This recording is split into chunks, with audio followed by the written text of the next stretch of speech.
네. 자, 우리가 지난 시간에 신의칙에 관한 내용을 보았죠. 자, 우리가 책이요, 이렇게 두껍지가 않죠. 그래서 이렇게 두껍지 않게 만든 것은 시험에 출제 가능성이 없는 부분들, 뭐 이론이라든지 뭐 쓸데없는 부분들이 있어요. 전혀 출제 가능성이 없는 부분들. 그런 부분들을 다 제외하고 시험에 나올 내용들만 집어넣다 보니까 페이지가 줄어들었습니다. 대신에 페이지가 적은 대신에 여기 나와 있는 내용들은 다 시험에 출제될 수가 있는 내용이라는 거죠. 그래서 한 페이지 한 페이지를 다 여러분들이 정확하게 이해하고 계셔야 됩니다. 자, 4에서요, 92페이지 보시면 권리남용 금지 원칙인데요. 권리가 남용됐다는 것은 권리 행사가 신의 측에 위배되면 권리가 남용되는 것이 됩니다. 그래서 권리남용 금지 원칙이나 신의성실의 원칙은요, 똑같은 말에 두 번 반복하는 것 뿐이에요. 그래서 뭐 특별한 의미가 있는 것은 아닌데 똑같은 내용을 두 번 반복하는 것인데, 다만 연역적으로 봤을 때, 역사적으로 봤을 때 신의성실의 원칙은요, 주로 채권법 파트에서 많이 발달된 내용이고, 권리남용 금지 원칙은 물권법 파트에서 발달된 내용입니다. 그러나 현재 와서는요, 뭐 권리남용 금지 원칙도 물권법뿐만 아니라 채권법에 다 적용되고, 또 신의성실의 원칙도 채권법뿐만 아니라 물권법에도 적용되기 때문에 같은 말을 두 번 반복하는 것과 이제 비슷한 내용이 돼버립니다. 자, 그러나요, 권리남용 금지 원칙은 주로 물권법에서 발상되어 왔다 보니까 적용되는 영역이요, 약간 좀 차이가 있을 수 있기 때문에 그 적용되는 영역들만 좀 보시면 됩니다. 자, 권리남용 금지의 원칙이라 하면요, 외형상으로는 권리 행사인 것처럼 보입니다. 그런데 그 권리가요, 사회성, 공공성에 반하는 경우에요. 자, 권리라는 것도 국가에서 인정된 힘이고요. 따라서 이 권리 행사도요, 국가 생활 안에서 그 공익적인 측면도 고려하면서 행사가 돼야 되는 것이지, 이 권리가 사권, 즉 개인이 갖는 권리라고 해서 어떤 공공성을 무시하면서 오로지 나의 이익만을 위해서 권리를 행사할 수는 없다라는 거죠. 공동체 안에서 그 권리도 행사가 돼야 된다라는 겁니다. 따라서 그 권리 행사가 오로지 나의 이익만을 위해서 공공성을 전혀 갖추지 못했을 때는 그 권리 행사를 제한하겠다는 거예요. 자, 적용해가지고요, 자, 널리 다 적용합니다. 그러니까 권리남용 금지 원칙도 물권법에서 연역적으로 발생해 왔지만은 물권법뿐만 아니라 채권법, 청구권, 항변권, 형성권, 소권 모두 다 적용된다라고 기억하시면 됩니다. 때로는 확정 판결에 의한 강제 집행을 하는 경우에도, 판결에 의한 강제 집행을 하는 경우에도 때로는 권리가 남용이 될 수도 있습니다. 그리고 권리남용은요, 신의칙과 같이 이거 공공성, 권리 공공성, 사회 질서와 관련된 내용이기 때문에요, 강행 규정이 되기 때문에 당사자가 권리남용 금지 원칙에 위배됩니다라고 주장하지 않았다고 하더라도 사회 질서의 어떤 공익성을 보호해야 되는 것은 법원의 또 책무이기 때문에요, 법원에서 당연히 알아서 직권으로 적용을 해야 됩니다.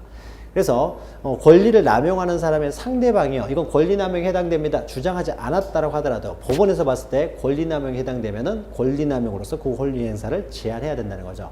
이것은 사회질서와 관련된 규정이기 때문입니다.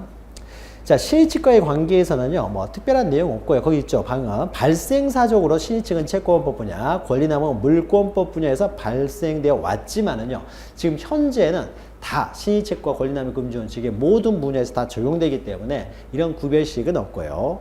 그래서 결론적으로는 권리 남용이 됐다는 것은 신의칙의 위배에 대해서 권리를 행사하게 되면 그 권리가 남용이 된 것이 되겠죠.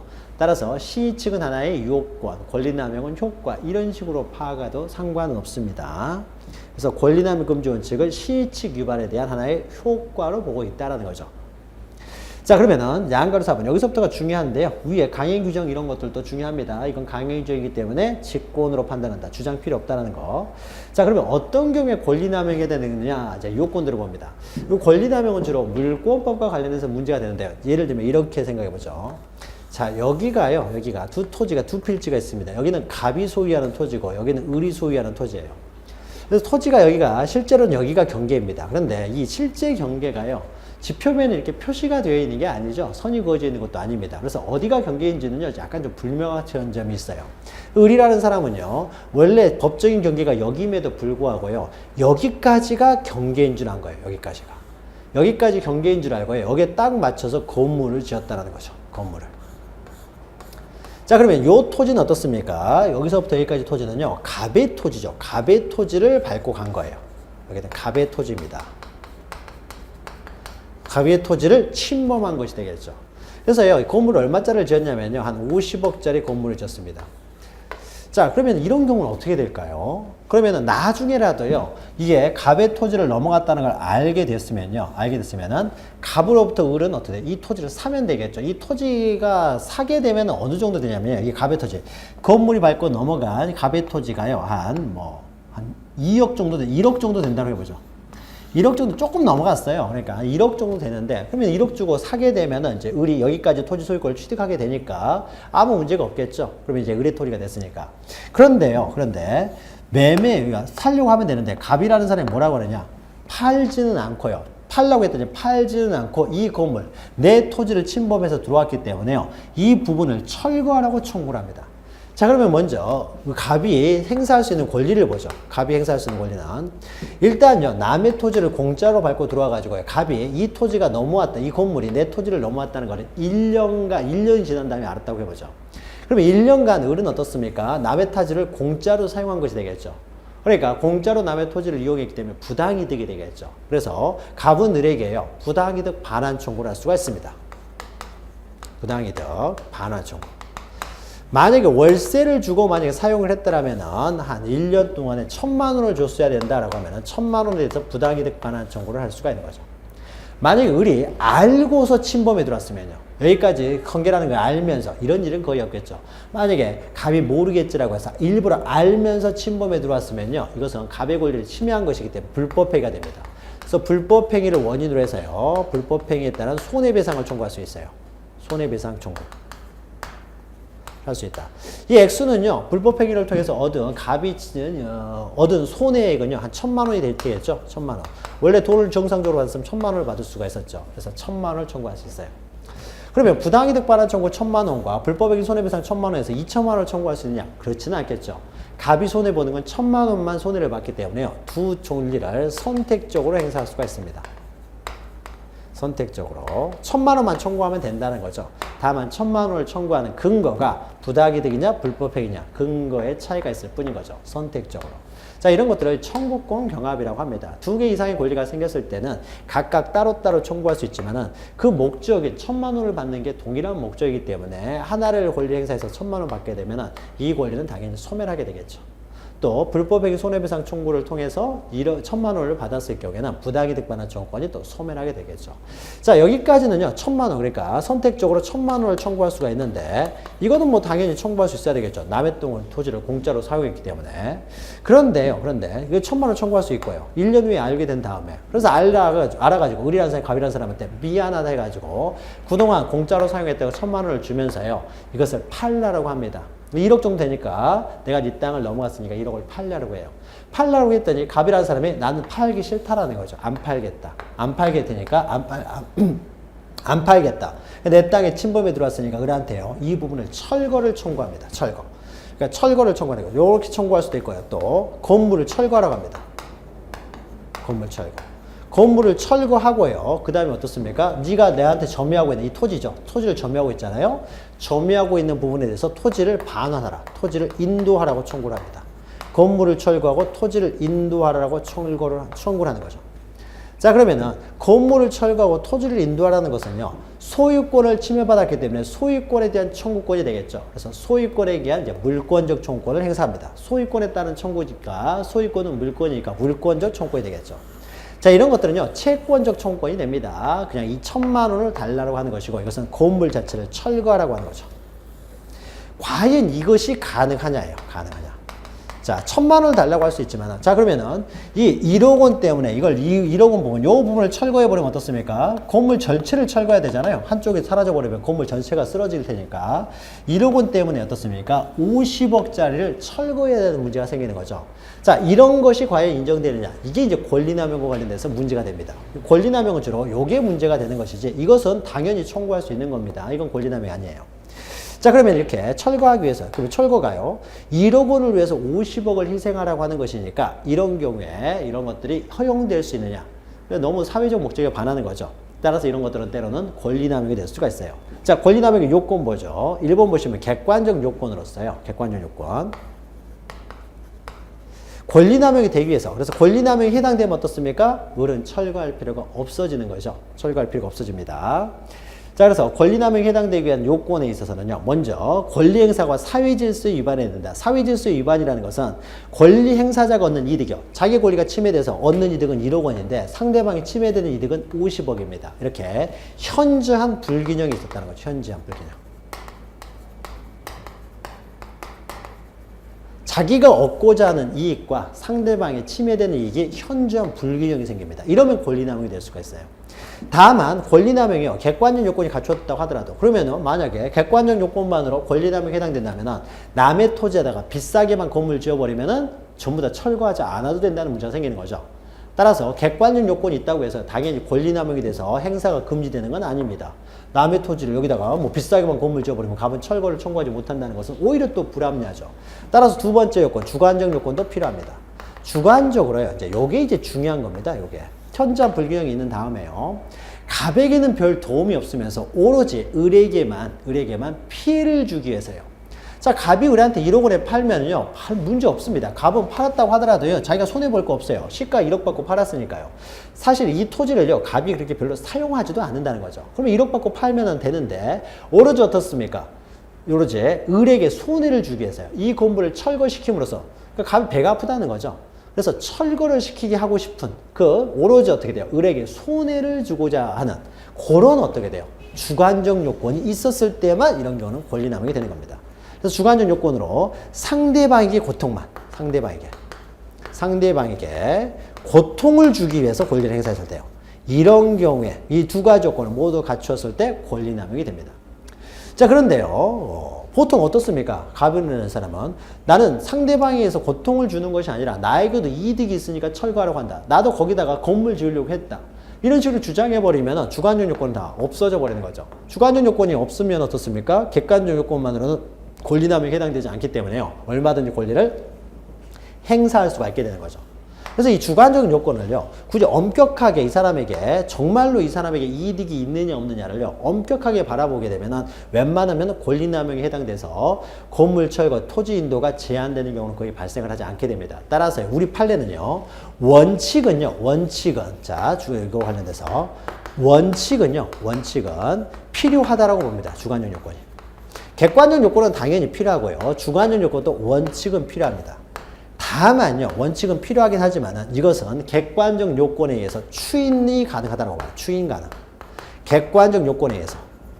현실적으로요, 저렇게 1억 50억 현저한 차이가 있으면요, 이렇게 팔면 상관없잖아요.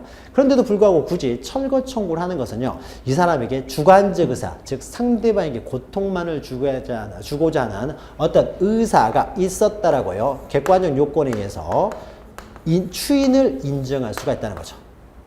그래서 주관적 요건은요, 엄격하게 바라보질 않습니다. 엄격하게 바라버리면 웬만하면 권리남용에 해당되지 않기 때문이죠. 그래서 좀 더 완화시켜가지고요, 객관적 요건을 갖추게 되면 주관적 요건은 추인할 수가 있다고 봅니다. 그래서 밑에 안가로 2번 주관적 요건에서요, 원칙적으로 상대방에게 고통을 주려는 의사, 주관적 의사가 필요합니다. 따라서 넘기시면은 비록 권리 행사에 의해서 권리 행사자가 얻는 이득보다 상대방이 입을 손해가 크다는 이유만으로 권리남용이 되는 건 아닙니다. 그러니까 객관적 요건만으로 권리남용이 되는 것은 아니고요, 주관적 요건이 필요는 하다는 거죠. 일단 필요는 합니다. 다만 밑에 보시면 주관적 요건은 객관적 사정에 의해서 추인될 수가 있다는 거죠.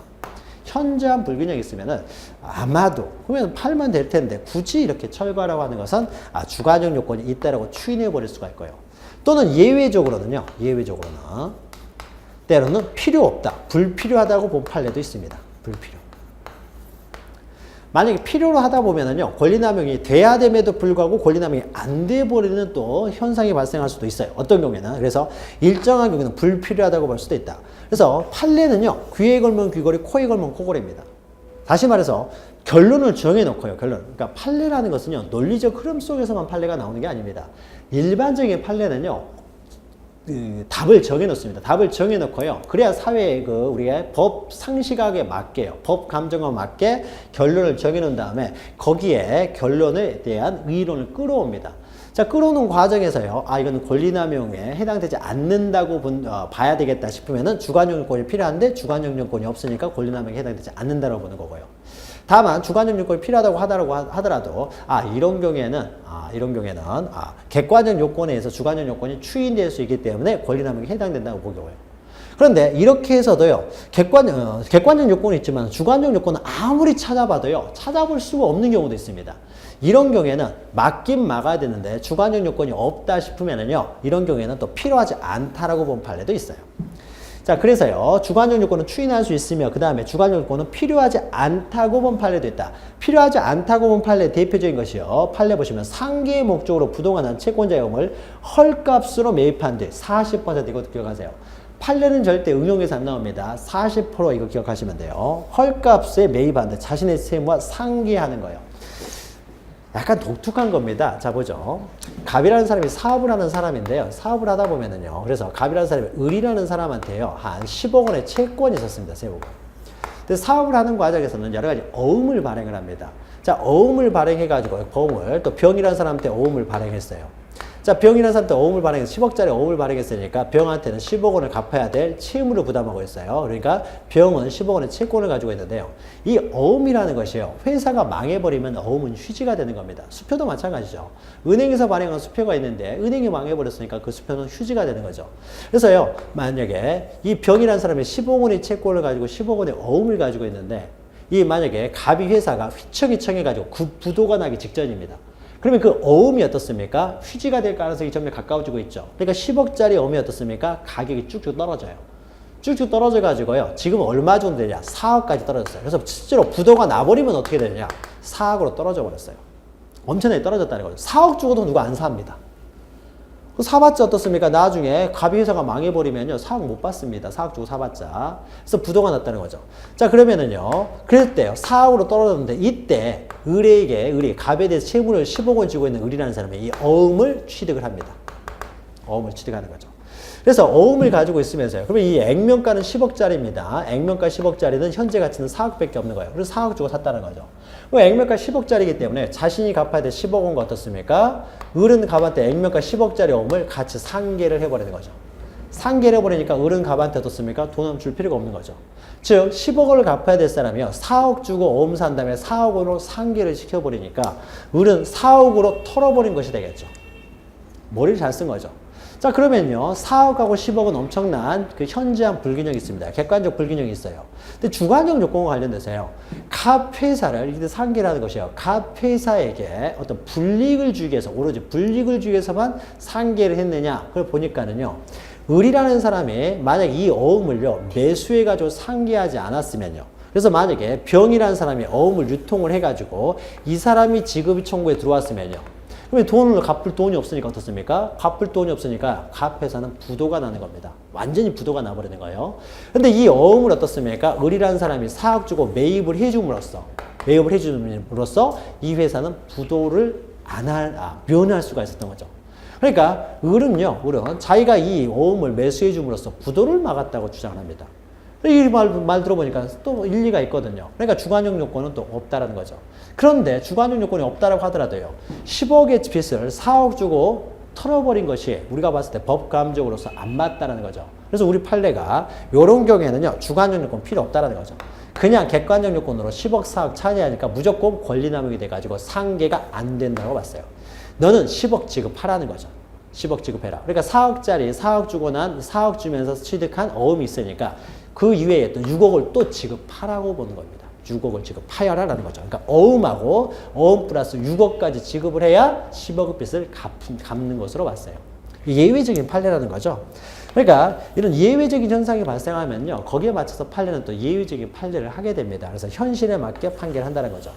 그래서 이거 하나 잘 기억하시면 돼요. 일단은요, 주관적 요건도 필요한 것이 원칙이다. 그러나 이것은 객관적 요건에서 추인할 수도 있고, 그러나 일정한 경우에는 주관적 요건 없이도 객관적 요건만으로도 권리남용 금지 원칙에 위배된다고 본 판례가 있다라는 거죠. 자, 효과는요, 만약에 권리남용에 해당돼 버리면 어떻게 되냐. 자, 이런 거예요. 이제 건물 철거 토지 인도가 이런 것들이 현저한 불균형이 있고 자기한테 별로 도움도 되지 않으면서 상대방에게 손해만 주기 위해서 이루어졌다. 그러면 권리남용이 된다는 거죠. 자, 권리남용이 되면은요, 그 권리남용에 따른 그 효과, 그 권리행사 효과가 인정되지 않는다는 거죠. 그래서 건물 철거나 토지 인도 청구가 인정되지 않는다라는 겁니다. 자, 그러면요, 건물 철거나 토지 인도가 인정되지 않는다고 해서요, 이 소유권, 이 토지의 소유권이 있었죠. 여기 이만큼 소유권. 소유권까지 상실되는 건 아니겠죠. 갑이 소유하고 있는 물건이잖아요. 그래서 권리 행사가 제한될 뿐 권리 자체가 소멸되는 건 아닙니다. 그러나 우리 법에서 예외적으로 친권을 남용했을 때, 친권이라는 것은 미성년자 자녀에 대한 부모의 권리를 친권이라고 합니다. 근데 그 친권이 남용됐을 때, 즉 뭐 부모가 맨날 애들 팬다든지요, 이러면은 친권을 박탈시켜 버릴 수가 있습니다. 아예 친권 자체를 소멸시켜 버릴 수 있어요. 다만 이런 권리 자체를 소멸시키는 것은 법에 특별한 규정이 있을 때만 가능합니다. 그래서 대표적인 것이 친권이 남용됐을 때는 그 친권을 박탈시키는, 친권을 상실시키는 제도가 있어요. 이런 법의 규정이 없으면요, 권리 자체가 소멸되는 건 아닙니다. 철거 청구나 인도 청구, 이게 안 될 뿐이지 소유권 자체가 소멸되는 건 아니에요. 따라서요, 권리남용이 되지 않는 한도 내에서는요, 그러니까 소유권 자체는 계속 같습니다. 그런데 을이라는 사람은 그러니까 갑은을한테 철거 청구는 못하기 때문에 을은 남의 토지를 계속 사용하게 되겠죠. 그 사용료는 달라고 할 수 있어야 되겠죠. 철거 청구는 못한다고 하더라도 남의 토지를 공짜로 사용하기 때문에 부당이득 반환 청구나 불법에게 손해배상 청구, 이건 얼마든지 가능하다는 거죠. 따라서 그 불법 점유자에 대해서 불법 행위로 손해배상을 청구한다든지 부당이득 반환 청구는 계속 할 수가 있게 되는 거죠. 그러면은 을과 어떻습니까? 예, 불법적인 상태가 지금 계속 유지가 되잖아요. 따라서 언젠가는 갑이 을한테 이제 1억 받고 이제 팔면 되겠죠. 그러면 이제 합법적인 상태로 넘어가겠죠. 다만 을이 갑으로부터 소유권을 취득하기 전까지는 이제 부당이득을 취했기 때문에 그 부당이득 반환 청구는 할 수가 있는 거죠. 철거 청구를 못할 뿐입니다. 자, 그 밑에는요, 권리남용 금지 원칙이 유예되었다고 본 판례들이 쭉 있는데요. 자, 하나씩 읽어보면 돼요. 자, 송전선을 철거하여 이설하기 위해서는 막대한 비용, 뭐 이런 겁니다. 그래서, 자, 산이 이렇게 쭉 있으면 여기 송전탑들이 있습니다. 송전탑이. 여기 송전탑들이 있고요. 그래서 송전탑이 이렇게 쭉 연결하는 거죠. 근데 송전탑이 지나가는 이 토지가요, 갑의 토지 위에요. 갑의 토지 위에 송전탑이 지나갑니다. 그러니까 남의 토지 위에 함부로 송전탑을 설치해가지고 손을 넣었다는 거죠. 그 갑이 소유하는 토지 소유권은요, 이 상하에 미칩니다. 여기도 갑이 소유하는 것이기 때문에요, 당연히 이거는 철거하라고 청구할 수 있어야 되는 것이 원칙이죠. 그러나 철거 청구를 하게 되면은요, 이 산이기 때문에 갑은 1년에 한두 번 여기 가지도 않습니다. 한두 번 가지도 않는데 한 번 가지도 않을 자신의 소유권을 위해서 엄청나게 비싼 송전선을 철거를 해야 되겠죠. 또 철거하는 과정에서 이 지방은 이 주변 다 정전이 돼야 되고요. 따라서 경제적 차이가 현재 크죠. 크고 자기는 어차피 토지를 이용하지도 않잖아요. 산이기 때문에 이런 경우에 송전선 철거를 구하는 것, 이런 것들은 권리남용 금지 원칙에 위배된다고 봅니다. 다만 세 번째 줄 보시면요, 단 고압 송전선이 설치된 사정을 알면서 동그라미 치시고요. 처음에 설치 자체가 잘못된 거예요. 설치가 잘못된 겁니다. 설치를 잘못했으면요, 이 사람들이 알아서 철거를 한다든지 아니면 보상액을 준다든지 했어야 되는데 이런 것도 하지 않은 상태예요. 알면서 그 토지를 취득하여 전원주택 분할 사업, 전원주택이에요. 만약에요, 이 송전선이 어디를 지나가고 있냐면요, 밭을 지나가고 있다고 해보죠. 밭. 평범한 이 밭을요, 여기가 밭입니다. 밭인데 여기 송전선이 지나가요. 이런 경우는 좀 다릅니다. 밭은 여기서 사람이 어떻습니까? 지내야 되잖아요. 경영을 해야 되기 때문에요. 그럼 송전선 무너질까 봐 어떻게 삽니까? 겁나죠. 남의 밭 위에다가 이렇게 송전선을 했기 때문에 이건 철거하라고 할 수 있는 겁니다. 그 산은 어떻습니까? 이 사람이 거의 이용을 하지 않는다는 거죠. 1년에 한 번 가지도 않을 토지에 대해서 송전선 철거하라고 하는 것은 권리남용이 될 수 있지만은 매일 여기 와서 생활하는 사람한테는 철거를 당연히 청구할 수 있어요. 또는 이 송전선이요, 주택이로 지나갔을 때도 마찬가지입니다. 이건 철거하라고 해야 되겠죠. 내 토지 위에 주택, 이 사람 계속 거주하고 사는 곳에 송전선이 있기 때문에 이건 철거하라고 할 수가 있는 겁니다. 여기서도 주택산업이에요. 주택사업. 그러니까 주택 위에 지나가고 있다는 거죠. 이런 경우는 당연히 철거하라고 할 수 있습니다. 권리남용에 해당되지 않아요. 그리고 밑에 있는 것은요, 시효 완성 후에 채무자가 시효를 원용하지 아니할 것 같은 태도를 보였어요.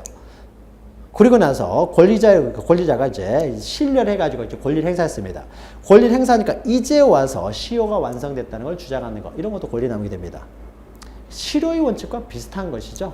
모순된 행위가 되겠죠. 그러니까 모순행위가 권리남용이 또 되는 겁니다. 모순된 행위가. 또 밑에 동시에 한별권이요. 자, 쌍무계약이요. 매매와 같은 경우는 동시에 이행을 해야 됩니다. 양쪽에서 채무를 부담하고 있는 경우는. 그래서 다른 사람이 이행하지 않으면 나도 이행을 거절할 수 있어요. 그런데 그 이행, 동시에 한별권을 행사해서 이행을 거절하는 것이요.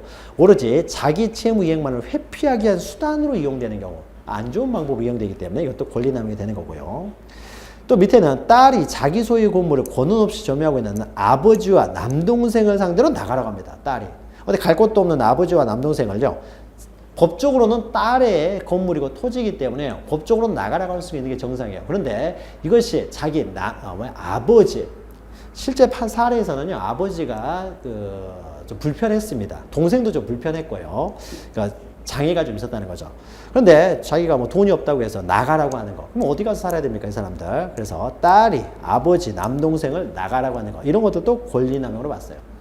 이런 것도 애매하죠, 사실은. 법적으로는 자기 소유물이기 때문에 당연히 퇴거 청구 나가라고 할 수 있는 게 정상입니다. 근데 결론적으로 보면 어떻습니까? 그렇다고 세상에 자기 거라고 해서 아버지, 남동생을 나가라고 한다. 그 남동생 아버지가요, 나가는 것을 거절할 수 있는 법적인 근거는 아무것도 없습니다. 법적인 근거는 없지만요. 이럴 때 이제 권리남용 금지 원칙을 적용하는 거죠. 이 결론은요. 나가라고 해서는 받아줘서는 안 된다는 거죠. 결론을 정해놓은 다음에 그 이론을 끌어와야 되는데 거기에 맞는 특수한 이론이 하나도 없어요. 특별 규정이 하나도 없다. 이럴 때 이제 일반 추상적인 규정인 권리남용 금지 원칙을 끌어들여가지고 권리남용이다. 신의 측에 반한다. 해가지고 딸을 패소시키는 거죠. 그래서 이렇게 법 적용의 어떤 탄력성을 위해서 이제 신의 측이나 권리남용 금지 원칙이 있는 거죠. 그러니까 법이라는 것이 모든 이런 가능성에 대해서 다 일일이 기술되어 있는 것은 아니기 때문에요. 사건이 발생했을 때 그 구체적 정의, 구체적 탄력성을 위해서 신의 측 권리남용 금지 원칙이 적용됩니다. 자, 그런데 이런 탄력성에 의해서 이걸 적용하다 보면은 어떻습니까? 이 문제는 이렇게 하고 저 문제는 저렇게 하고 따로따로 판단하다 보면은 법적 안정성이 또 깨지게 되겠죠. 따라서 신의 측이나 권리남용 금지 원칙은 그 법적 안정성을 깨뜨리지 않는 한도 내에서만 탄력적으로 운영을 해야 되겠죠. 자, 밑에는 건물을 축조하면 경계로부터 50cm 이상의 거리를 둬야 된다는 민법의 규정이 있습니다. 그러니까 딱 붙여서 하는 건 안 돼요, 원칙적으로. 그런데 경계로부터 30cm밖에 안 떨어지는 상태에서 건물을 축조했어요. 그러면 축조할 때요, 야, 30cm밖에 안 되기 때문에 더 안쪽으로 건물을 지어 라고 할 수가 있었는데, 그때는 아무 말 하고 있지 않다가 수년이 지난 후에 이제 와서 철거 청구를 하는 거, 이것도 권리남용이 된다고 보는 거고요. 자, 밑에는 이미 건물이 서 있는 토지를 매수하여, 이런 겁니다. 자, 이런 상태를요, 병이라는 사람이 알았어요. 근데 갑은 이게 자기 토지를 넘어왔다는 걸 몰랐어요. 근데 병이라는 사람이 알아가지고요, 병이 이 토지를 삽니다. 사고 난 다음에요, 이 토지가, 을이라는 사람이 내 토지를 샀으니까 이 사람이 소유권 취득했죠. 내 토지에 이만큼 넘어왔기 때문에 철거 청구를 합니다. 철거하기 싫으면요, 여기에 대해서 7억 달라고 하는 거예요, 7억 달러. 7배를 달라고 합니다. 아니요. 7배가 아니죠. 건물이 7배 차이가 났어요. 건물이 7억짜리였어요. 7억짜리였고, 이 사람이. 그러면서, 원래 시가는 1억인데요. 2억 달라고 하는 겁니다. 2억 주면 내가 팔겠다. 그런데 1억 주고는 절대 안 팔겠다고 하는 거죠. 머리를 쓰는 거죠. 그러면 우리 입장에서는 어떻습니까? 울며 겨자 먹기 형식으로 해요. 2억 주고 살 수밖에 없잖아요. 만약에 소송이 들어가가지고요, 권리남용 금지에 해당되면 이 사람이 철거 청구를 못할지만 소송이 들어가면요, 누가 이길지 모릅니다. 이게 권리남용으로 볼지 안 볼지 몰라요, 판례가. 겁나는 거죠. 그래서 만약에 우리 패소 판결을 받아버리면 7억짜리 철거를 해야 되는 문제가 있기 때문에 2억 달라고 하면요, 2억이라도 주는 게 일반적이죠. 아무래도 우리는 좀 힘든 상황이 되는 거죠. 자, 이런 거예요. 그래서 욕을 합니다. 근데 소송에 들어갔더니 을이 이겼다는 것이죠.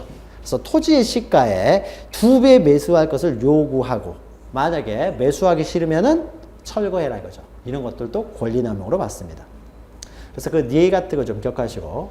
자, 의무이행이요. 자, 권리 행사가 신의치에 맞춰서 이루어져야 되고, 그 다음에 권리가 남용돼서 안 되듯이요. 의무이행도 어떻습니까? 시성실에 맞게 이행이 돼야 되겠죠. 의무이행은 뭐 간단한 거죠. 자, 신의측에 맞게 이행되지 않으면 그 의무이행은 이제 제대로 된 이행이 아니기 때문에 불이행이 돼서 그 책임을 져야 되겠죠. 자, 지금까지 해서요, 민법 총칙 중에 맨 앞에 통치. 그래서 권리 행사. 자, 권리라는 것은 행사를 통해서 실현이 되는데, 때로는 그 권리 행사가 신의책이나 권리남용 금지 원칙에 의해서 제한될 수도 있다라는 겁니다. 여기까지 했어요. 자, 넘기시면은 뭐 기출문제 있는데요. 1, 2, 3번 매년 나왔죠. 매년 나오는데 다 신의성실의 원칙과 관련돼서 신의성실의 원칙은 권리남용 금지 원칙도 포함되어 있는 겁니다. 그래서 다 판례 내용을 묻고 있어요. 그래서 우리가 지금까지 읽었던 신의칙, 권리남용 금지 원칙과 관련된 판례들은 꼭 기억하시기 바랍니다. 자, 문제는요, 여러분 읽어보시면 다 알 수 있는 내용이기 때문에 다 책에서 다룬 내용들이에요. 그래서 보면은 우리가 이해할 수 있을 겁니다. 그리고 문제풀이는 나중에 우리가 문제풀이 시간을 따로 정해서 문제를 풀어갈 테니까요. 그때 보시고 지금은 기본 개념, 이론들 잘 이해하시기 바랍니다. 자, 그러면은 지금까지는 권리행사의 제한과 관련됐고요. 자, 그러면은 권리행사 제한되지 않으면 권리를 행사할 수가 있습니다. 그리고 그 행사를 통해서 실현을 할 수가 있는데요. 자, 그럼 이때 민법이라는 건 다 이제 권리를 다루게 되는데요. 물론 한쪽에서 권리를 가지면 상대방은 의무를 부담하게 되니까 권리를 중심으로 보게 되는데, 자, 그러면 누가 권리를 가질 수 있느냐라는 겁니다. 누구나 다 권리를 가지고 행사할 수 있는 건 아니다. 권리를 가질 수 있는 자만이 권리를 갖고 행사할 수가 있는 거죠. 누가 권리를 가질 수 있느냐? 자, 권리의 주체가 나옵니다. 주체. 이 권리의 주체라는 것은 권리를 가질 수 있는 자격이 있는 자만이 권리의 주체가 될 수가 있겠죠. 자, 권리를 가질 수 있는 자격, 이것을 뭐라고 하냐면요. 이것을 법인격 이렇게 표현을 합니다. 법인격. 권리를 가질 수 있는 자격의 의미라고, 자격을 의미할 때는 법인격이라고 표현하기도 하고요. 또는 권리를 가질 수 있는 능력이 있는 자만이 또 권리 주체가 될 수 있겠죠. 그래서 권리를 가질 수 있는 능력 이렇게 표현할 때는요. 권리, 능력 이렇게 또 표현합니다. 그러니까 법인격을 갖는 자만이 권리 능력을 갖는다. 이건 같은 의미가 되고 법인격, 권리 능력을 갖는 자만이 권리의 주체가 될 수 있다는 거죠. 그래서 권리의 주체, 법인격, 권리 능력은 다 동일한 의미입니다. 자, 그러면 우리 민법에서는요, 이 권리 능력, 법인격을 갖는 자가 누구냐 했을 때요, 자연인과 법인 두 종류만을 인정을 합니다. 자연인은 살아있는 사람을 의미하고요. 원래는 권리라는 건 살아있는 사람만 갖는 것이다 라고 하는 것을 사람만이 권리를 갖는다라고 하니까는요, 사회생활 함에 있어서 때로는 여러 사람이 단체를 위해서 어떻게 행위를 해야 될 필요성이 있는 것인데, 그런 경우에도 그 여러 사람만이 권리를 갖는다고 하면은 단체를 구성하는 몇천 명, 몇만 명이 직접 어떤 행위를 해야 되는 좀 불필요한 행위들이 많이 생기게 되고 불합리한 경우가 생기니까 사람이 아님에도 불구하고 법에 의해서요, 인격을 인정한 것이 있는데 이것이 바로 이제 법인이라고 합니다. 이 법인은 사람의 단체에게 법인격을 인정해 놓은 사단법인과 그 다음에 제3의 단체에 법인격을 인정한 재단법인이 있습니다. 자, 자연인과 법인이 인정되는데요. 먼저 자연인을 먼저 하고요. 나중에 자연이 끝나고 이제 법인에 대해서 다룹니다. 그래서 제2절 보시면요. 자연인이 나오죠. 자, 자연인의 권리 능력에서요. 자연인은 이제 권리 능력을 갖는다. 그럼 자연인은 어떤 사람을 말하냐면요. 살아있는 사람을 자연인이라고 합니다. 그래서 사람은 생존하고 있는 동안에만 권리 의무의 주체, 즉 권리 능력을 갖는다라는 거죠. 그래서 3조 보시면 사람은 생존하는 동안 권리 의무의 주체가 된다는 거죠. 자, 여기서 권리 능력은 밑에 보죠. 권리 능력이라고 두 번째 줄 보시면은, 자, 이렇게 능력에 관한 규정, 이런 것들은 다 강행 규정입니다. 능력, 강행 규정이라는 거죠. 그러니까 살아있는 사람임에도 불구하고 살아있지 않은 사람으로 취급하는 어떤 계약, 이거 인정되지 않아요. 죽은 사람을 살아있는 사람으로 취급하는 계약도 인정하지 않습니다. 능력에 관한 내용은 다 강행 규정이다라는 거죠. 능력. 기억하시면 됩니다. 자, 그러면요. 생존하는 동안에 권리 의무의 주체가 된다라고 했으니까 생존이라는 의미는요. 이 사람이 출생해서 사망 시까지를 말하겠죠. 출생해서 사망 시까지가 생존하는 것이 되겠죠. 따라서 출생을 하게 되면 그때 어떻습니까? 권리 능력이 발생을 하는 거죠. 즉 권리 능력을 취득하게 될 것이고요. 사망을 하게 되면 권리 능력이 이제 소멸하게 되겠죠. 소멸. 자, 그러면 출생은 언제 출생한 것으로 볼 것이냐 했어요. 자, 보죠. 출생. 그래서 출생을 하게 되면 권리 능력을 취득하는 거죠. 자, 그리고 오른쪽 보시면은요. 두 번째 줄 보시면 출생을 하게 되면요. 신고를 하죠. 출생 신고. 자, 출생 신고를 해야 되는데 출생 신고를 하지 않았어요. 자, 출생 신고를 하지 않으면은 살아있는 사람이 아닌 것이 되는 건 아니죠. 출생 신고를 안 해도 이 사람은 사람이에요. 따라서 신고를 했느냐 안 했느냐는요. 출생했다는 사실을 사후적으로 보고하는 신고일 뿐인 것이지 권리능력 취득에는 영향을 미치지 않습니다. 그래서 살아있는 태어나지도 않은 사람을 출생신고했다고 해서 이 사람이 권리능력을 갖는 것도 아니고 태어난 사람을 출생신고하지 않았다고 해서 권리능력을 취득하지 못하는 건 아니다라는 것이죠. 뒤에 사망도 마찬가지입니다. 사망을 하게 되면요. 신고를 하게 되는데 신고하고는 전혀 상관없어요. 사망을 했음에도 불구하고 신고를 하지 않았습니다. 그래도 이 사람은 죽은 사람이 되는 거죠. 권리능력을 소멸하는 것이고요. 또 사망하지 않았는데 사망 신고가 돼 있어요. 그렇다고 해서 이 사람은 죽은 사람이 되는 건 아니죠. 따라서 신고에 의해서 뭐 사망한 것이 되고 신고해서 출생한 것이 되는 것이 아닙니다. 출생이라고 하는 것은요. 태아가 모체 밖으로 전부 다 노출이 되면은요. 태아가 모체 밖으로 노출이 되면은 이때는 출생한 것이 되는 거예요. 모체 밖으로 노출죠. 노출. 전부가 노출이 됐으면은 모체 밖으로 전부가 노출되면은 출생한 것으로 봐가지고 권리능력을 취득하는 것이 이제 뭐 신고 필요 없다는 거죠. 사망도 마찬가지입니다. 사망이라는 것은요, 호흡이 정지됐을 때, 호흡 정지 또는 심장이 정지가 됐습니다. 심장이 더 이상 뛰지 않는다는 거죠. 그러면 어떻습니까? 사망한 것으로 봐가지고 권리능력이 소멸하는 것이 이제 뭐 신고를 했느냐 안 했느냐 이게 중요한 것은 아닙니다. 자연적으로 판단을 하는 거죠. 출생과 사망은 자연적으로 판단을 하게 됩니다. 자, 그런데요, 이제 2 보시면 35페이지에 2 보시면은 그러면은 출생이라고 하는 것은요, 태아가 모체 밖으로 전부 노출됐을 때 취득을 한다라고 했어요. 그러면 태아는 어떻게 됩니까? 태아는 아직 출생한 것이 아니죠. 따라서 태아는 권리 능력이 없다라는 거죠. 이게 원칙이죠. 태아는 아직 출생하지 않았기 때문에 권리를 가질 수가 없습니다. 그래서 태아는요, 원칙적으로 권리를 갖지를 못합니다. 권리 능력이 없다라는 거죠. 출생을 하지 않았기 때문에 권리 능력이 없어요. 그런데 태아는 어떻습니까? 곧 출생할 위치에 있는 사람이죠. 조금 있으면 노출돼가지고 출생하게 되고, 출생하게 되면 권리 능력을 곧 갖게 될, 권리 능력을 갖게 될 지위에 있는 자죠. 따라서 태아는 보호할 필요가 있는 거죠. 권리 능력은 없지만은 곧 사람이 될 자이기 때문에 권리 능력을 어느 정도 인정해서 보호해줄 필요성이 생긴다는 거죠. 따라서 우리 법에서는 자, 거기 보죠. 태아 보호의 필요성이 가지고 있죠. 자, 태아는 모체 내 생명체입니다. 그래서 권리 능력을 갖지를 못해요. 그러나 곧 태어날 자로서 권리 능력을 갖게 될 자이기 때문에 보호의 필요성이 있다는 거죠.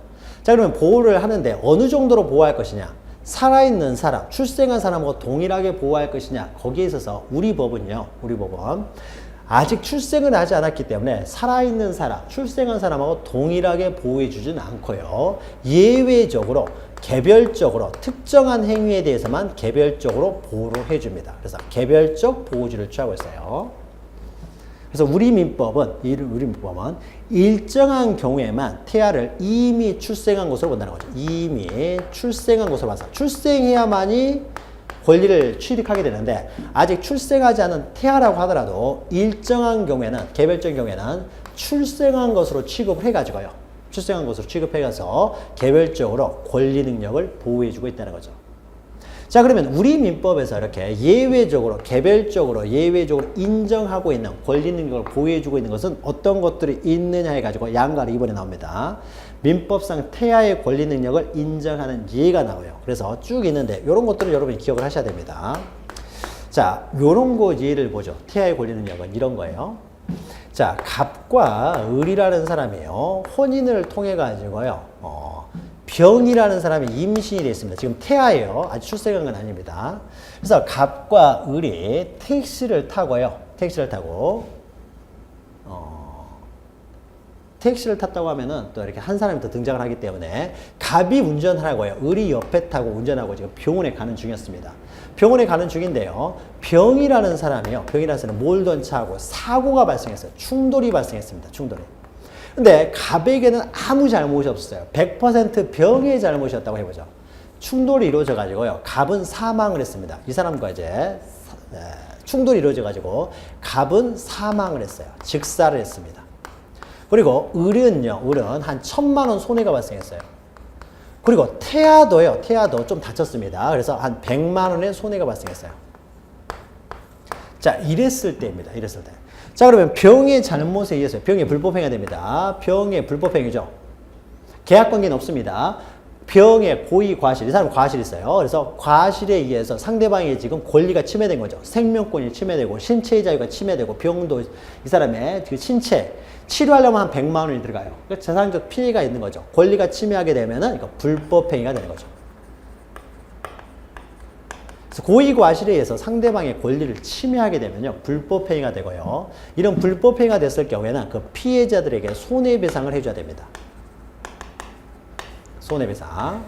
자, 그럼 이제 하나하나 보죠. 자, 갑은 살아있는 사람이었어요. 그래서 갑을, 자, 이럴 때요, 사람이 사망하면 갑은 병한테 얼마를 청구할 수 있을 것이냐 해가지고요, 그때 이제 사람의 이제 가격이 나옵니다. 자, 사람의 생명을 어떻습니까? 가격을 계산할 수가 없는 거죠. 생명을 어떻게 가격으로 계산합니까? 그런데 죽게 되면요, 손해배상은 해야 될 거 아니에요. 생명은 가치로 계산할 수 없기 때문에 이런 것은 손해배상을 하지 못한다. 그럼 더 이상하잖아요. 그래서 손해배상을 청구하셨어요. 그러면은 갑이 이제 그동안 내가 벌어오는 이제 그 액수 얼마 정도 연봉이 어느 정도 되느냐 이런 것도 다 계산해 가지고 이 사람의 손해를 계산합니다. 그랬을 때 이 사람이 사망했을 때 이 사람의 손해가 한 5억 정도 된다라고 했을 때, 자, 그러면 그 5억을 어떻습니까? 손해배상을 청구할 수가 있어요. 손해배상을. 자, 그런데 문제는요, 갑은 사망을 해버렸잖아요. 사망했으니까 갑은 5억 원의 손해배상 청구권도 발생하지 않아야 되는 거죠. 사망하면 권리가 발생하지 않으니까. 그런데 그래버리면요, 이 사람이 크게 다쳤을 경우는 손해배상을 할 수 있는데 죽어버리면 손해배상을 할 수가 없다. 그러면 병의 입장에서는 어떻습니까? 크게 다치게 하는 것보다는 차라리 죽여버리는 게 이러면 안 되겠지만요, 자기가 책임을 면하게 되는 좋은 것이 되는 거죠. 이런 거 인정해서는 안 되겠죠. 따라서 사망을 했다고 하더라도 우리가 규범적으로 의제를 합니다. 잠시 살아있다가요, 5억 원에 대한 손해배상 청구권이 발생하고 죽은 걸로 봐요. 그래야 이 5억 원을 상대방의, 갑은 죽었기 때문에 을이 이제 상속할 수가 있는 거죠. 그래서 병은 5억 원에 대해서 책임을 지도록 합니다. 그래서 즉사를 했다고 하더라도요, 사망하고 잠시 살았다, 그러니까 손해배상 청구권이 발생했다가 죽은 걸로 취급해가지고 이 5억 원을 배상을 해야 됩니다. 자, 그러면 갑은 병한테 5억 원에 대한 손해배상 청구권이 있고요. 자, 을도 어떻습니까? 병의 잘못에서 1,000만 원 손해가 발생했으니까 을도 병에 대해서 이 1,000만 원에 대한 손해배상 청구권을 가지고 있다는 거죠. 자, 그러면 이때 퇴화 병입니다. 병도 1,100만 원에 대해서 손해배상 청구를 할 수 있느냐? 이와 관련돼서 병은 살아있는 생명은 아니잖아요. 그래서 원래는 권리를 발생하지 않아야 되지만 우리 법에서 특별히요, 이렇게 불법행위예요. 불법행위에 대한 손해배상 청구에 있어서는요, 이미 출생한 것으로 봐서 태아도 그 100만 원의 손해배상 청구를 할 수가 있다고 봅니다. 이것도 인정된다. 불법행위에 대해서는 이미 출생한 것으로 본다는 거죠. 자, 그래서 방가를 보시면 불법행위로 인한 손해배상 청구권에서요, 불법행위 손해배상 청구권에 있어서는 이미 출생한 것으로 본다. 이미 출생한 것으로 보기 때문에 어떻습니까? 출생을 해야 권리를 갖는데 태아는 이미 출생한 것으로 보기 때문에 권리를 행사할 수 있다는 거죠. 그래서 예컨대 태아의 부의 생명 침해에 따른 태아 자신의 유죄 청구요. 자, 병은 어떻습니까? 태어나자마자 아버지가 안 계시죠. 그러면은 아버지가 병의 잘못에 사망하게 되면은요, 이 병도 태어나지도 않았지만은요, 당연히 슬픔이 있다라고 취급을 해줘요. 자식이 죽었으면 부모는 어떻게 돼요? 당연히 슬픔이 있겠죠. 그 정신적 손해에 대한 그 손해배상, 이걸 위자료로 하는 거죠. 그래서 태아 자신이에요. 태어나지도 않았으니까 아무 생각이 없겠지만요, 있다라고 해줍니다. 그래서 태아 자신의, 부모가, 아버지가 돌아가셨으니까 태아 자신, 자기 자신의 위자료 청구를 행사할 수가 있고요. 또 자기 자신의 신체 침해에 대해서도 손해배상을 청구할 수가 있게 됩니다. 이것은 모두 태아 자신의 불법행위에 따른 손해를 말하는 거죠. 그래서 위자료 청구라든지 또 묘체의 잘못된 약물 투여, 또는 이런 태아에게 직접적인 이렇게 손해를 줬을 때는요, 그래서 태아의 기형이 원인이 됐다라고 했을 때는 이렇게 태아 자신이 입은 불법행위에 대한 손해배상을 청구할 수가 있습니다.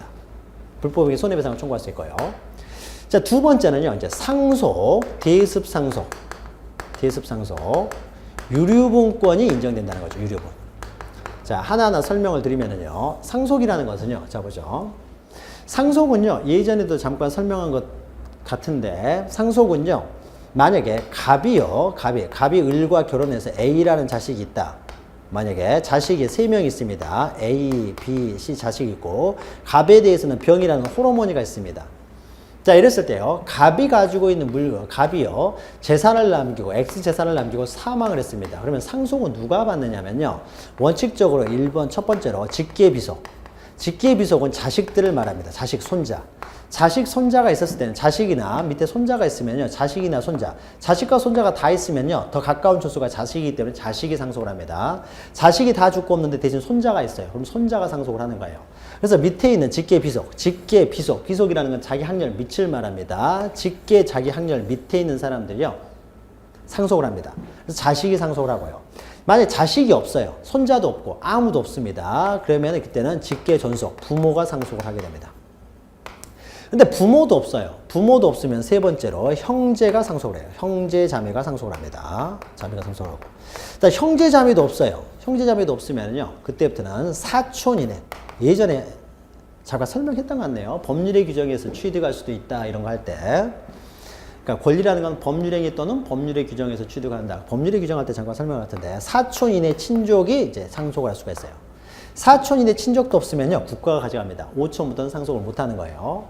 그럼 여기 이제 배우자가 있죠. 배우자. 배우자는 어떻게 상속하냐면요. 직계 비속이 상속할 때 배우자는 직계 비속과 공동으로 상속을 하고요. 직계 비속이 없어서 직계 존속이 상속하면 직계 존속과 공동으로 상속할 수가 있습니다. 직계 비속도 직계 존속도 없으면 배우자가 단독 상속합니다. 다만 이때 배우자는 5할을 가산합니다. 5할 가산. 가산해서 상속을 하기 때문에요. 자식이 3명 있으면 일단 자식이 상속을 하겠죠. 그러면은 1대 1대 1대 1.5로 상속을 합니다. 자식이 2명이면은 1대 1대 1.5. 자식이 많으면 많을수록 배우자 상속목은 좀 줄어들게 되겠죠. 자, 이때 이렇게 상속을 하게 되는데요. 자, 그러면 태아요, 태아. 자, 요거 보죠. 자, 갑이라고 하는 사람이 재산이 전부 다 5억이라고 해보죠. 그러면은 갑이 죽었고요. 자식이 없습니다. 부모도 없다고 해보죠. 그러면 이거는 누가 상속합니까? 배우자 을이 있으니까 을이 상속할 것처럼 보이지만은 태아가 있다는 거죠. 자식이 있으면 자식과 그 배우자가 1대 1.5로 상속을 하는데 아직 태아가 출생하기 전이라고 하더라도요. 이런 경우 상속에 있어서도 이미 출생한 것으로 봐서요. 태아도 상속을 합니다. 그러니까 1대 1.5로 상속하기 때문에 태아가 2억, 또 배우자가 3억을 상속하게 되는 거죠. 1대 1.5니까 1대 1.5로 상속을 하니까요.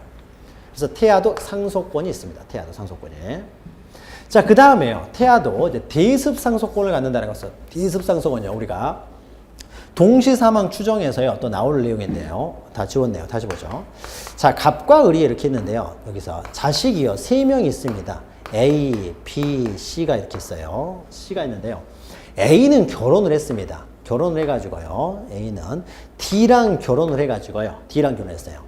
그런데 D랑 결혼을 했는데 A는 이미 사망을 했어요. 갑이 죽기 전에 먼저 사망을 했다는 거죠. 자, 갑이 죽기 전에 형이 먼저 사망을 했을 경우에 그리고 나서 갑이 사망을 했습니다. 그 이후에.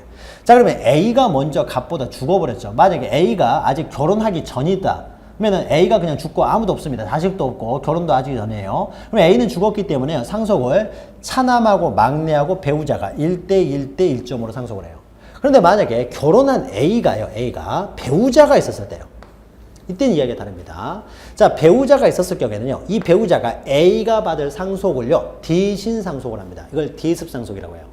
따라서 1대 1대 1대 1.5로 상속을 하고요. 원래 A의 상속분이 1이었죠. 그 1을요. D가 대습 상속을 한다는 거죠. 만약에 갑이라는 사람이 9억을 남겨놓고 죽였으면 1대 1대 1대 1.5니까 이 사람이 2억. 이 사람이 2억, 이 사람이 2억, 이 사람이 2억, 그리고 을이 3억을 상속을 하게 될 텐데 그럼 이때 A가 받아야 될 2억 몫을요. A는 이미 죽었을 때는 배우자가 대신 상속을 합니다. 물론 이 배우자가요, 재혼을 했을 때요. 재혼을 하게 되면요, D는 그 재혼한 새로운 집안이죠. 그러니까 재혼을 하게 되면 이 집안과는요, 이제 친족 관계가 완전히 끝난 겁니다. 새롭게 재혼한 집안과 친족 관계가 형성이 되는 것이죠. 그래서 재혼을 해버리면 대습 상속을 할 수가 없어요. 그러니까 재혼을 하지 말았어야 되는 거죠. 만약에 얘가 재벌이다라고 했을 때는 자, 이런 거 가르치면 안 되는데 재벌이다 그러면요 좋아하는 사람 있으면요 내연관계로만 갖고 재혼을 해서는 안 되는 거죠. 그래 여기서 상속을 받을 수가 있으니까 대습 상속을 받을 수가 있습니다. 그래서 대습 상속을 받을 수가 있어요.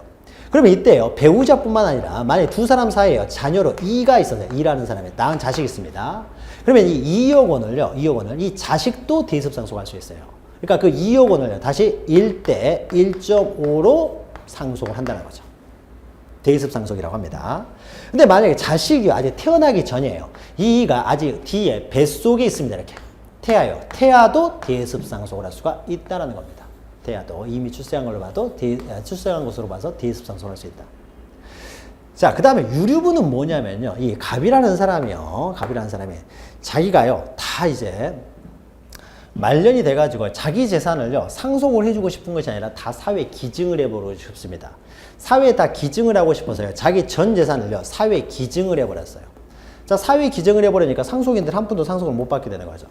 근데 이 9억이라는 재산은 어떻습니까? 갑이 혼자 재산을 형성한 건 아니겠죠. 자식들이랄지 배우자도 어떤 역할을 한 것이 되겠죠. 그리고 전부 다 기증을 해버리면 이 사람들은 먹고 살 게 없잖아요. 따라서 전부를 다 이렇게 증여를 했다라고 하더라도요. 이 상속인들은요. 자기 상속분, 원래 받을 수 있는 상속분의 반은 다시 돌려달라고 할 수 있습니다. 이걸 유류분이라고 해요. 유류분. 반. 그러니까 반드시 상속인에게 남겨줘야 될 부분입니다. 그래서 전부를 기증, 증여를 했을 경우에는 이 자식들은요, 자기가 원래 받아야 될 2억 원에 대해서 어떻게 돼요? 반이니까 2분의 1 해가지고 1억 원을요, 1억 원. 2분의 1이죠? 2억 원의 2분의 1이요. 2억 원의 2분의 1에 해당하는 이 1억 원을요, 1억 원을 돌려달라고 할 수 있어요. 이게 유류분입니다. 자, 그러면 이런 유류분권은요, 유류분권은 태아도 어떻습니까? 자기 몫의 2분의 1을 다시 돌려달라고 할 수 있는 유류분권이 있다라는 겁니다. 그래서 상습, 대습, 상속, 유류분권이 인정이 되고요. 그 다음에 유중인데요. 세 번째는 유중이에요. 유중이라는 것은요, 유언에 의해서 증여하는 걸 말합니다. 그래서 갑이라는 사람이 이제 죽을 때가 돼가지고요, 자기 재산이 많은 사람은 이제 유언을 합니다. 유언을 하면서요. 자, 여기서 유언을 하면서 유언장 해가지고 유언하면서 여기에 증여가 들어가게 돼요. 내 물건 중 무엇은 누구한테 줘라, 무엇은 누구에게 줘라 라고 증여를 하게 되면 이것을 유증이라고 합니다. 유언에 의해서 증여하는 것을. 자, 갑이라는 사람이 이때 9억을 남기고 죽으려고 해요. 근데 죽는 과정에서요, 이제 보니까는 그냥 죽어버리면 어떻게 됩니까? 이 사람 2억, 3억을 상속하는데 9억을 남기고 죽으면은 다시 그 2억을 어떻습니까? 배우자와 직계비속이 이렇게 또 1대 1점으로 나누니까요. 이 사람 2한테 가는 몫은 어떻습니까? 1억이 안 돼요. 채 안 된다는 거죠. 1억이 안 되는데 갑이 죽을 때 보니까 가장 불쌍한 애가요, 이 장남이 결혼해가지고 그 뱃속에 있는 태아예요. 지금 이가 뱃속에 있습니다. 얘는 태어날 때부터 어떻습니까? 아버지를 못 보고 살 거 아니에요. 그래서 갑이 죽으면서 제일 안 돼 보이는 애가요, 이 장남의 그 배우돌이의 뱃속에 있는 태아예요. 태아. A의 자식. 그러니까 자기한테는 손자가 되겠죠. 뱃속에 있는 손자. 얘가 제일 이렇게 안타까워 보입니다. 그래서요, 그냥 죽어버리면은 이는 자기 몫에 1억도 채 안 되게 될 테니까요, 갑이라는 사람이 죽으면서 이렇게 합니다. 내가 가진 재산 9억 중에서는요, 이 중에 한 4억은 무조건 태아에게 줘라 이거죠. 이한테 줘라 라고 유중을 할 수 있느냐, 이게 가능하다는 거죠. 태아는 아직 출생한 건 아니지만은요, 유언에 따른 증여는, 이 유중은요, 갑의 일방적 의사에 의해서 이루어지는 거예요. 따라서 이에 승낙 이런 거 필요 없습니다. 일방적으로 유언은 이루어지기 때문에요, 승낙 같은 거 필요 없이 유중은 할 수가 있기 때문에 이 유중을 받을 수는 있다는 거죠, 태아가. 그래서 태어나면 이제 4억은 자기 몫이 되겠죠. 그래서 태아도 유중은 받을 수가 있습니다. 태아의 적극적인 의사가 필요 없기 때문에요. 그러면 이 유중과 비슷한 것이요, 넘기시면은 먼저 이거부터 하죠. 방가로 5번 보시면 증여라는 것이 있는데요. 증여가 있고요, 사인 증여가 있습니다. 태아한테요, 증여도 할 수 있느냐요. 태아한테. 증여는 계약입니다. 주겠다는 사람의 의사표시뿐만 아니라 받겠다는 사람의 의사표시도 필요해요. 그래야 증여가 성립하는데 태아는 의사표시를 할 수가 없잖아요. 증여를 할 수가 없는 거죠. 물론 태아에게는 생모 D가 있습니다. 그러면 D가 태아의 법정 대리인이 돼가지고 받겠다는 의사표시를 할 수가 있느냐에 있어서요, 우리가 뒤에서 하겠지만 법정 대리는요, 살아서 태어난 그 미성년자 자녀에 대해서만 부모가 법정 대리권이 있는 것이지, 태아에 대해서는요, 법정 대리 제도가 없어요. 즉 태아에 대해서는요, 생모가 법정 대리인이 되지를 않습니다. 그러니까 법정 대리 제도가 없으니까 이 태아를 대신해서 어머니가 태아를 대신해서 법정 대리인으로서 증여를 받겠다는 의사표시도 할 수가 없어요. 그러니까 증여를 받겠다는 의사표시를 어느 누구도 할 수가 없기 때문에 증여는 안 됩니다. 그러면은 사인 증여는 뭐냐면요, 증여는 하긴 하대요. 그 증여 효력이 그 증여자 또는 증여받는 사람이 죽은 다음에 효력이 발생하게 되면, 즉 죽은 다음에 효력이 발생하게 되면은 사인 증여라고 해요. 증여가 죽은 다음에 효력이 발생하면 사인 증여가 되는데, 사인 증여도 어떻습니까? 이것도 증여죠, 증여. 증여가 되는 것을 전제로 하고 그 효과만 죽은 다음에 발생하는데, 증여가 되기 위해서는요, 증여받는 사람의 의사표시도 있어야 되는데 그 의사표시를 할 수가 없다는 거죠, 태아는. 부모가 대신할 수도 없고요. 따라서 어떻습니까? 상인 증여도 불가능한 것이 되겠죠. 그래서 거기 보시면은요, 판례는 사인 증여에 대해서는 명백한 태도는 없지만은 생전 증여, 그러니까 사인증여가 아니라 일반적인 증여, 살아있는 상태에서 효력이 발생하는 생전증여에 대해서는 인정을 하고 있지 않다는 거죠. 이것은 태아인 동안에는요, 법정 대리인도 있을 수 없기 때문에 증여를 할 수가 없다는 거죠. 증여받는 의사표시를 할 수가 없기 때문에 따라서 수중행위를 못하기 때문에 이건 안 된다라는 겁니다. 그래서 사인증여도 일반적으로 부정될 가능성이 높겠죠. 자, 그 다음에 앞으로서 4 보시면 이제 4에 있는 거죠. 여기는 5라고 쓰죠. 인지입니다, 인지. 자, 인지라는 개념은 뭐냐면요. 인지라는 개념은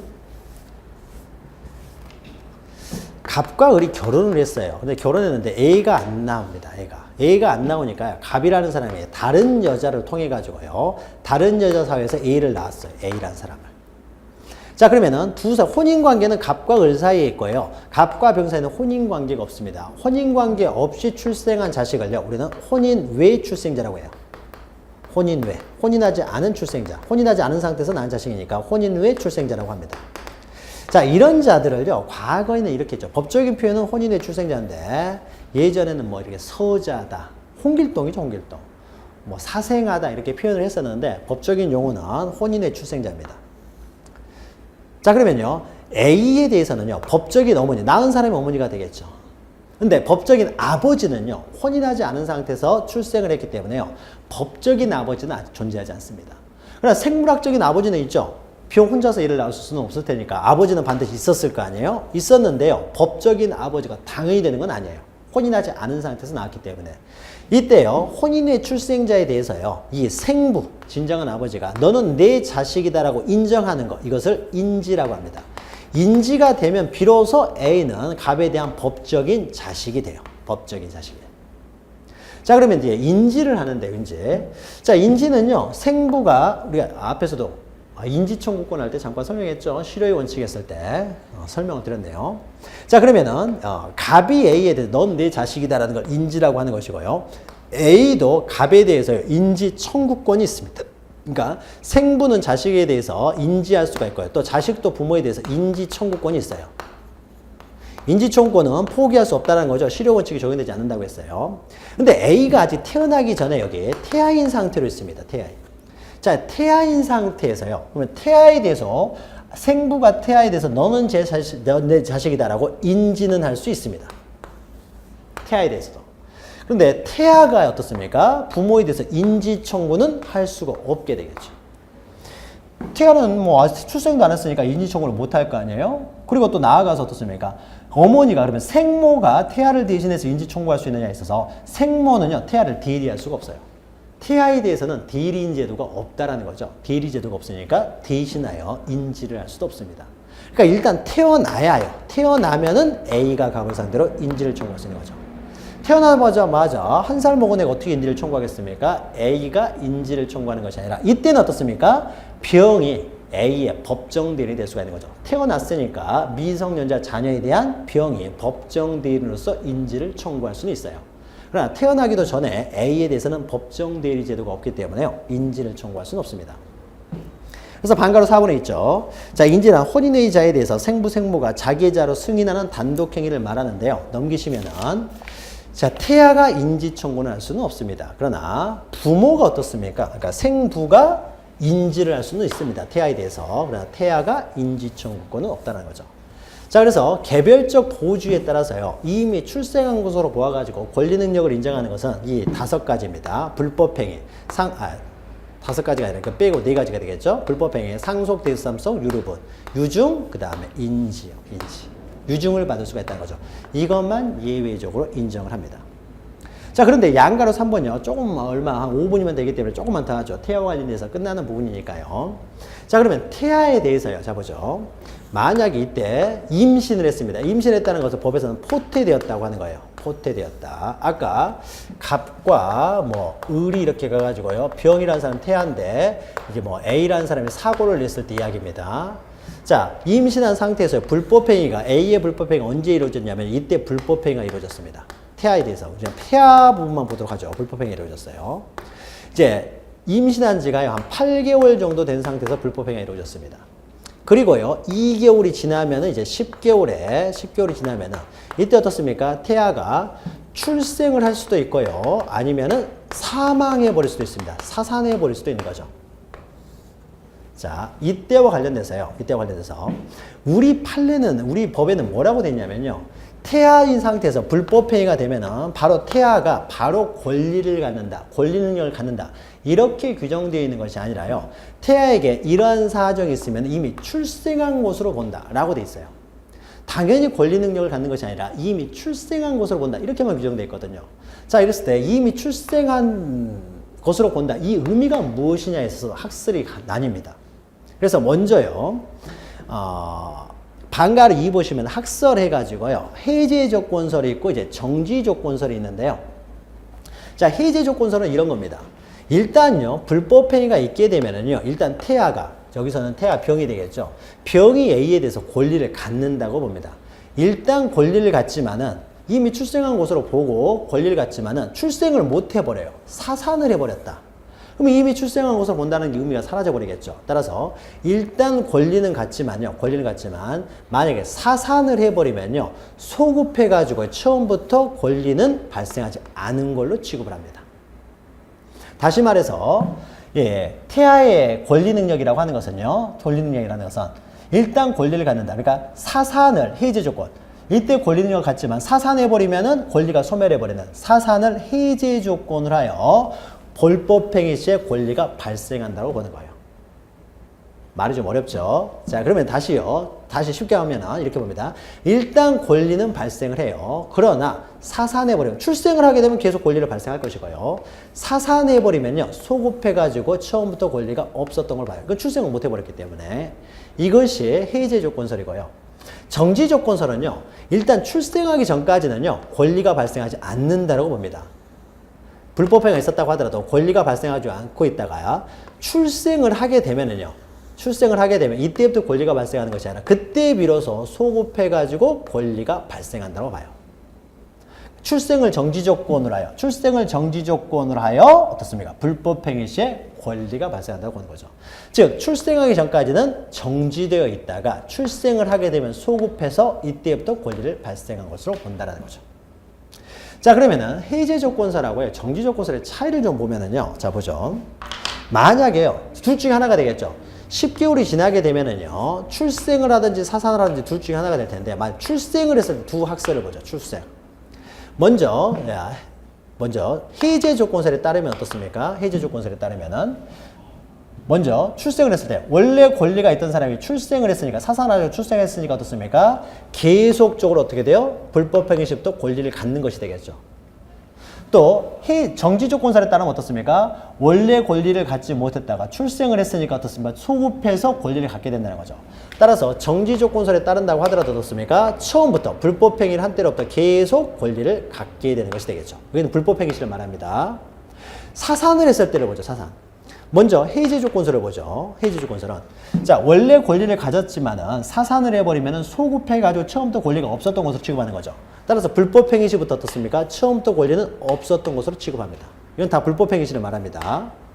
자 정지 조건설에 따르면 어떻게 될까요? 정지 조건설에 따르면요. 자 원래 권리가 없다가요. 출생하면 소급해서 권리를 갖게 되는데 사산을 해버렸기 때문에 계속 권리가 없는 것이 되겠죠. 계속 권리가 발생하지 않습니다.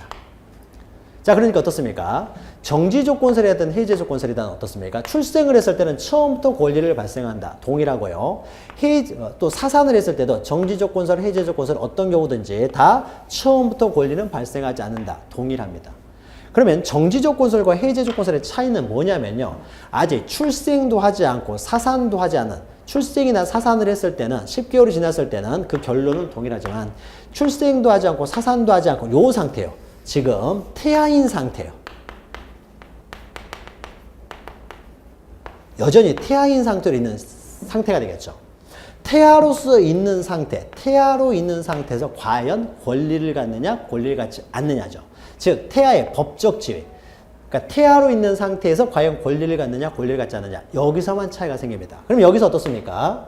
해제 조건설에 따르면요. 태아인 상태에서는 권리를 갖는다라는 거죠. 그러나 정지 조건설에 따르면 태아인 상태에서는 권리를 갖지 않는다라는 거죠. 여기서만 차이가 발생을 합니다. 자, 그럼 우리 판례는 어디에 따르고 있냐면요. 이 정지 조건설에 따르고 있어요. 태아인 상태에서는 권리를 갖지 않는다라는 거죠. 자, 일단은요. 어떻습니까? 태아인 상태에서도 권리를 갖는다라고 하는 해제 조건설이 태아의 보호에서는 유리한 것처럼 보입니다. 그런데 문제는요. 태아에게 권리를 인정한다고 하더라도요. 태아는 권리를 행사할 수 있는 방법이 없다는 거죠. 태아에게는 법정 대리인 제도가 없기 때문에 태아의 권리를 행사할 수가 없어요. 일단 태어나야 부모가 법정 대리인이 돼서 행사할 수 있기 때문에 태아에게 권리를 인정해 줘봤자 실익이 없다는 거죠. 따라서 우리 판례는 정지 조건설에 따라서요. 태아인 상태에서는 권리가 없다라고 봅니다. 그래서 사망을 해버리면요. 사망을 해버리죠. 그러니까 사산을 하게 되면 이제 정지 조건설만 보면 됩니다. 판례가 정지 조건설에 따르고 있기 때문에 시험 문제에서는요. 정지 조건설에 따르면 해제 조건설에 따르면 이렇게 안 나옵니다. 시험 문제는요. 그냥 판례에 따르면 어떻게 되느냐라고만 문제가 나오기 때문에 판례 즉 정지 조건설에 따라서 문제를 풀면 돼요. 태아인 상태에서는 권리를 가지고 있지 않고요. 사산을 하게 되면 어떻습니까? 그냥 처음부터 계속 권리 능력은 없는 것이 되고요. 출생을 하게 되면 비로소 어떻습니까? 권리를 갖게 된다는 거죠. 따라서 태아가 권리 능력을 갖느냐 안 갖느냐는 판례에 따르면요. 반드시 출생했다는 말이 있어야 됩니다. 자, 그래서 학설의 내용은요. 방금 설명을 했고요. 자, 판례 보시면 판례만 잘 기억하시면 됩니다. 시험 문제는 판례에서 나오기 때문에. 자, 태아가 모체와 같이 사망하면, 자, 사망이라는 말이 있죠. 그러니까 바로 사망해버리니까 어떻습니까? 사산을 했다는 거죠. 그러니까 처음부터 권리 능력은 태아는 가질 수가 없게 되겠죠. 가질 수가 없게 되는 거죠. 그래서 배상 청구권을 논할 여지가 없고요. 또 두 번째 따라서요. 태아가 불법 행위로 인해 사산됐어요. 사산된 경우니까 어떻습니까? 권리 능력을 논할 가치가 없는 거죠. 권리 능력을. 그래서 뭐 태아가 태아 중에 얻은 권리가 상속된다거나 그 유족이 위자료를 청구할 수 있는 건 아니다. 어떠한 권리도 갖지 못합니다. 그러나 밑에 보시면 부가 교통상으로 상해를 입을 당시에 태아가 출생하지 아니했다고 하더라도 그 뒤 출생한 이상, 출생을 했죠. 출생했으면 어떻습니까? 권리 능력을 갖는다는 거죠. 출생한 다음에 권리 능력을 가진 다음에는 그 이후에 사망했을 때는 이제 태아의 권리에 상속 문제가 생기겠죠. 그래서 일단 출생을 해야 권리를 갖는다라는 겁니다. 자, 그리고 지금까지가 이제 자연이네요. 권리 능력과 관련돼서 출생을 통해서 권리를 취득하는데 과연 아직 출생 전에 태아의 권리 능력이 어떠냐라고 봤고요. 마지막 3번 보시면 권리 능력의 종기인데 종기는 어떻습니까? 사망을 통해서만 소멸을 한다라는 거죠. 그래서 밑에 두 번째 줄 보시면 권리 능력의 종료 원인은 오로지 사망뿐입니다. 다만요, 오른쪽 2 보시면요. 사망을 언제 하였느냐 이런 것들은 상속에 있어서 굉장히 중요한 영향을 미칩니다. 상속에 있어서. 따라서 사망의 시기는 굉장히 중요한데요. 그 사망의 그 시기를요, 명확하게 알기가 힘든 경우가 있어요. 따라서 그럴 때를 구제하기 위한 제도로서 세 번째 줄을 보시면 동시사망의 추정과 인정사망, 실종선고제도 세 제도가 있는데 이 내용은요, 맨 뒤에 실종선고를 하면서 다루겠습니다. 그래서 좀 오늘 이 시간 좀 길게 했는데요. 태아의 권리 능력 잘 기억하시기 바랍니다. 자, 그러면 여기까지 하고요. 다음 시간에 그 다음 내용 또 이어가도록 하겠습니다. 잠시 후에 뵙겠습니다.